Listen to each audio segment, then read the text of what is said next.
at DFRF Enterprises in Orlando, Florida, the headquarters, and we are privileged to have the founder and CEO, Daniel Filho, here today to make a special announcement. This is May the 6th, and yesterday we had a historical event for the company. Daniel, can you share with us what that was? Sure. Well, a few weeks ago, we start to announce that we are converting the company from private to public. And finally, we accomplished that. Yesterday was the day where we officially launched the company. We already start the process today of conversion for the members. So that's the great news. Official public company to benefit and to deliver everything that we promised a few weeks ago regarding this transition from private to public. That's wonderful. Can you maybe share with us, as a member, how will people receive notification about the conversion process and what actually happens? Starting today, we are sending by email and also mail a document. It's an authorization form where we are liquidating the balance on the account with DFRF on the membership program and converting into options. And during the process that we are estimating to finish this month, and that's why we already choose the date on June 3rd, is the limited date, is the time frame for us, June the 3rd, to finalize the entire conversion. So we have a few weeks, and the members are going to receive by email and also by mail. If they are unable to receive physical communication, after 2 weeks, we are contacting them by phone. We are doing every single possible way to communicate with them because we need the authorization form signed by the members in order to convert from private investment, private participation as a member into a option. So after June the 3rd, we will be converted into actual stocks for the members. Well, that's great. Now, I understand that you've had overwhelming response to the program, and so there's a lot of people who were trying to get involved as a member prior to yesterday. So are you able to accommodate people who still want to become a member now? Yes. Well, it was amazing. A tremendous number of people that came to join on the past few days, knowing about the transition from private to public. And I also received over 1,000 petitions from members to postpone the official date for launching, but it wasn't necessary. And yes, we did find a way to accommodate everything and everybody, which was, company is already public. However, during the process of getting the authorization form and converting to options until we actually buy the shares for the members, we can continue accepting new members and also increase the participation for the current members. So that's how we choose, how we found a way to accommodate everybody. Company already launched public, but few more days working on the conversion process, so now we can accommodate everybody for a few more days. Well, I'm sure there's a lot of happy people hearing that news. Now, when someone is a member and they're thinking about converting, do they need to actually convert their entire balance, and at what price would they be converting at? Not necessarily the entire balance, but yes, they can do the entire balance or partially, or even increase until June the 3rd. And the price that we fixed is $15.06. That is the IPO evaluation that we got on the first place. The current value of the stocks are already over 18. However, we fixed it at 15. So all the members that already joined, expecting the results that might go up to $50 during the first month, they can take this advantage and join today, tomorrow, or next week. Before June the 3rd, they will have the same benefit of the value of $15 per share. Now that the company is already public, I'm sure you have a lot of people inquiring and asking you as to what is the stock symbol and what stock exchange is this trading on? We are holding this information until June the 3rd in order to protect the value and also the entire project. Plus, we are increasing our IPO. We are making significant increase during the next 3 weeks, and we decide not yet release the symbols and the information is in United States, since we already mentioned that before. Right.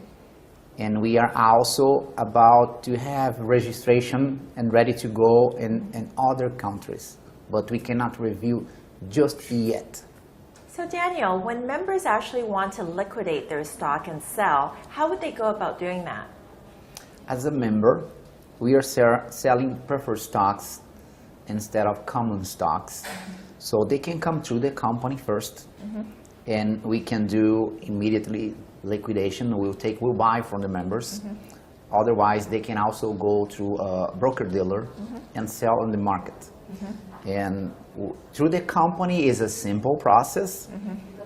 Like I said, as a member, you have access, you have our platform, you have our shares reported. You can request online to sell it, and we will convert in current value and transfer the funds to your account at DFRF. It's the simple way to do is directly with the company, and will be immediately, so we can pay instantly to the member. Oh, that's great. So can you maybe share with us what the difference is between preferred shares and common shares, or what the differences are? Yes. Preferred stocks, the name is already saying everything. You have the preference. If something happens, they have the preference to get paid. And we can also fix a term and rate on the preferred stocks. This is something we cannot do at the common stocks. Common stocks is whatever we have operating in course or left in an event of insolvency on the company. So the common stocks comes last. Now, before, there were insurance policies that were given to the membership. Do these preferred shares still carry insurance? Only the preferred stocks, only the preferred shares will have the same benefits. Doesn't change anything. Will be insured only for members, because members are the only ones that will access the preferred shares. Great. And what other benefits? Are there still dividends to be received? They will get dividends. Same thing for the common stocks. However, like I said, for the preferred stocks, we can determine terms and rate differently from the common. But yes, we will get dividends as a member. And the dividends, it won't be different of what they are getting today. That's wonderful. Now, once they've liquidated their shares and they want to be able to access, there used to be debit cards for members. Is that the same process now? Same process, nothing will change. We are just adding more benefits. Now, I understand that there's a new platform, though, for the debit card. Yes, we do have. We had a certain level of difficulties on restrictions, limitations on withdrawing and purchasing for the original debit card we had, and we decide to replace. We search in the market for over 100 credit card processors to see if we can accommodate it under the necessity of all the members. We couldn't find one that is designed to our program, so finally we choose to purchase one. So now we have our own processing card company, so we can establish the limits, and we will keep this benefit to the members. As a member, you get the preferred shares, you get the insurance to guarantee to secure your principal and all the money that you earn and you leave in the platform converted into stocks, and you have the debit card also to access unlimited your funds that you have available in your account. So are you already able to start issuing debit cards at this point? We just did it. Really? Yes, yesterday we submit the first request for thousands of cards. Has already been printed as we speak now. Oh, I'm sure the members will be excited about that. Yes. Now, since you have your own platform, does that change for people who actually want to contribute or in the future buy stock? Would they be able to maybe use their credit cards to do that? Yes, this is something, another option that we are adding to our new platform. We are testing for a few weeks already. We will be able to accept the debit cards, credit cards, and ACH to purchase the stocks through our system. Wow, that's wonderful. So what if people are asking in terms of this platform as to where it's located or what institution is behind it? We cannot reveal the institution for security reason, but eventually we will share that information. Everything is running operated here in U.S. territory, Right. so regulated by the U.S. securities. So we have nothing to be concerned about it. But for internal decision, we prefer not to share what financial institution is behind of the credit cards. So now as a public company, you will be doing the regular filings to the Securities Exchange. So essentially all of the assets of the company, the cash flow, the profits, that will all become public knowledge, will it not? That is correct. So people were searching on the past few weeks Yes. about DFRF symbol. They won't be able to find it because that's not the symbol. And we Right. did that intentionally to protect and to secure. But very soon, everybody will see through the symbol, they will be able to search and identify all the numbers, the research, what we are doing, what we have, how much we are producing. All the numbers will become public. It's already public. So we are not sharing yet the symbol until we finalize the conversion process, June the 3rd. Well, I think this will be of great help because from what I understand, a lot of members are interested in what you have to offer. But of course, there's always a level of skepticism in terms of this just sounds too good to be true. So this will be a way that people can actually do their due diligence and actually find out true information about the company, is it not? You're correct. We have over 100,000 people already registered today. So I believe that we have over 100,000 people that already did the research, including financial institutions, thousands of attorneys, including Justice Department in more than one country. So, but going public like we are now, and after we review the symbol, people will be able to fulfill and to eliminate it, all the questions, all the doubts they have, because the information, we cannot lie, numbers are there, and we are regulated. There's no way for them to get confused on the numbers.